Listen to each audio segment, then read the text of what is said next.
他94岁，他说只要你一开口，他就能够看透。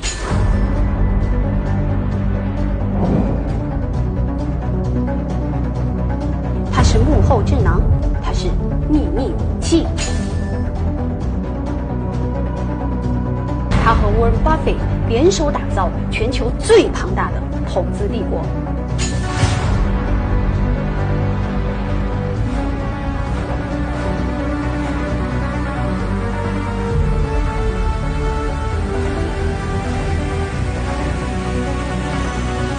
他是 Charlie Munger。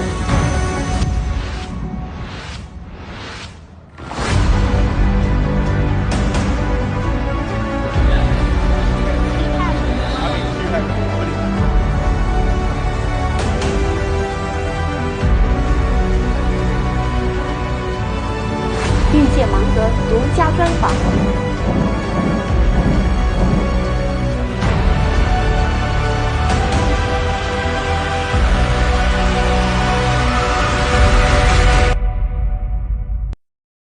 沃伦·巴菲特所执掌的伯克希尔哈撒韦公司召开的股东大会，可以说是全球投资者的顶级盛宴。每当这个时候呢，大家就把目光投向了巴菲特以及他的黄金搭档 Charlie Munger。Charlie Munger 曾经自述是中国的粉丝，他看好中国正在发生的一切。在8年前，我曾经在北京采访过 Charlie Munger， 之后呢 ，Charlie Munger 就再也没有正式的面对过中国的媒体。那很有幸的是，在今年的巴菲特股东大会期间，我专访到了94岁的 Charlie Munger。Charlie, it's a great honor to have you be here. Well, I'm glad to be here. This is my hometown, you know. I was raised here. How do you stay busy these days? I'm busy with Berkshire's affairs and my own affairs. I'm amazingly busy for a man in his 95th year. Any new books to recommend?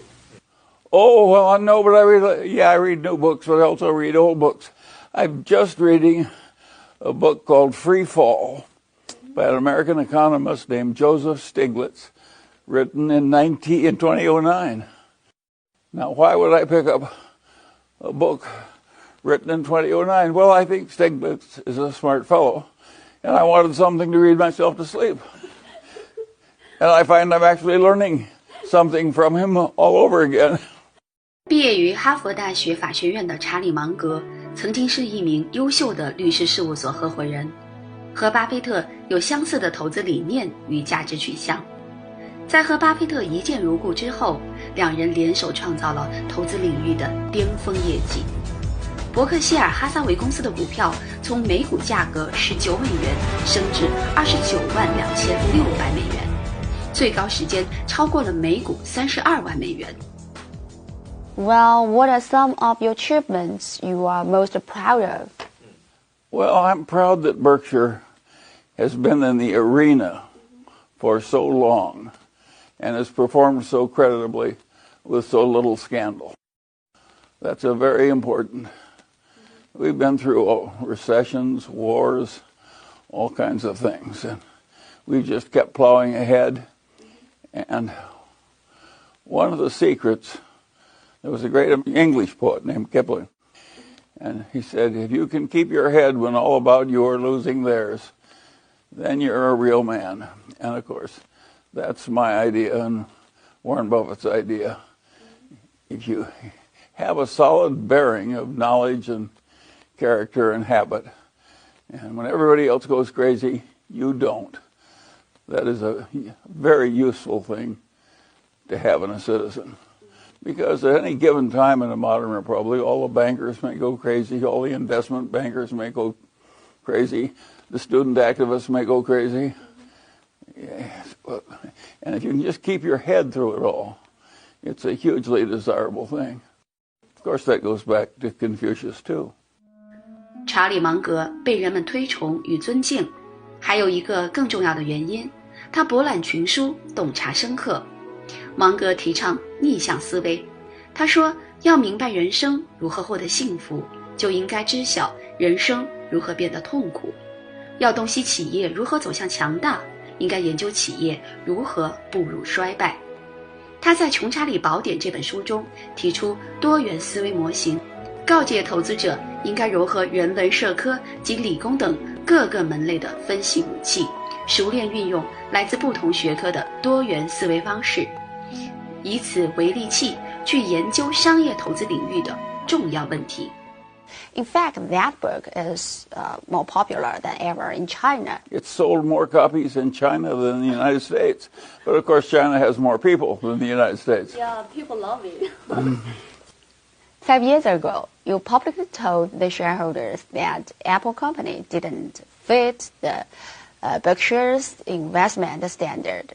However, today, Berkshire has been significantly increasing its position in Apple as recently as in the first quarter of this year. Yeah, we never invested in any of those high-tech things, but now we have an exception. It's just been 5 years. I wonder, is it that Apple changed or Berkshire Hathaway? Well, what happened is that securities got more and more high-priced, and Apple, compared to other similar securities, was not so high-priced.